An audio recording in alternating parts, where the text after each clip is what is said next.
Booker T said it best just there. I'm a little bit confused.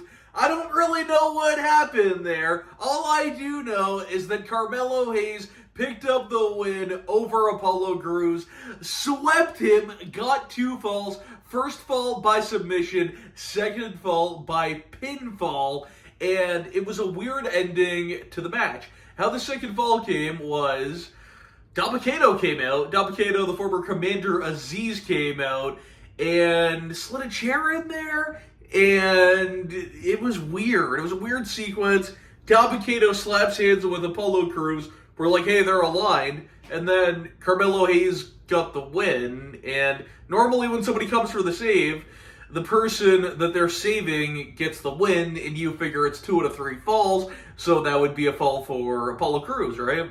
No, that was a fall for Carmelo Hayes, and Carmelo Hayes won the match. And after the match, Dabba-Kato got in the ring, started palling it up with Apollo Crews, hugged him, and I kind of saw this coming from a mile away, turned on him and attacked him, put him through a chair on the ring, and crazy, well, not that crazy, I guess. I mean, Dabba-Kato, Commander Aziz, people thought they were going to be together at first when he came out. Again, a little bit confusing.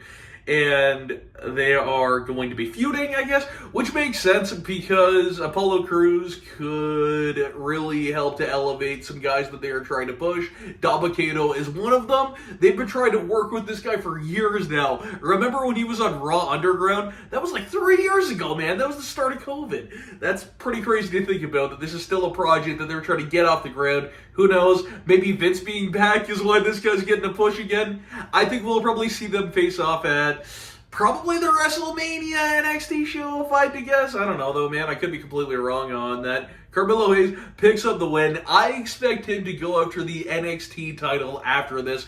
The world title. Braun Breaker, the champion, after Braun Breaker defeats Grayson Waller. Although, I am filming this before the main event, so if Braun loses that title, would be a bit funny. As far as the match goes, I dug it. I thought it was a really good match. I think that Carmelo Hayes deserved to win 2 falls, although I wish it would have been a clean finish and not a weird finish, again, with Dabba-Kato coming out here. I thought that was so just confusing, and I'm going to say that probably 7 times in this video, but it was. So, I would have rather had a nice, clean victory, 2 falls to nothing over Crews for Hayes. Did not happen. Nonetheless, though, he still gets the win and gets the sweep over Crews, and I think NXT Championship is next for him, and after that, he will be the face of the brand for probably the next 6 months to a year, and I think this guy has superstar written all over him, man, and I think they see that too. The presentation for Carmelo Hayes tonight was exceptional. From the opening shot with the cold open with Charlotte to how he looked in the match, the presentation in the match, he looks different, man, than how they are presenting a lot of the wrestlers, and that is what separates guys. He just reminds me of just a budding superstar, I guess is the best way to describe how Carmelo Hayes is. I think the guy has dollar signs written all over him, and I think the WWE sees that as well. As far as star rating for this match, let's go 3.5 stars. I think that's pretty fair. Let me know your thoughts on the match. Let me know your thoughts on Dabba-Kato coming out and turning his back on Apollo Crews. Thank you so much, everyone.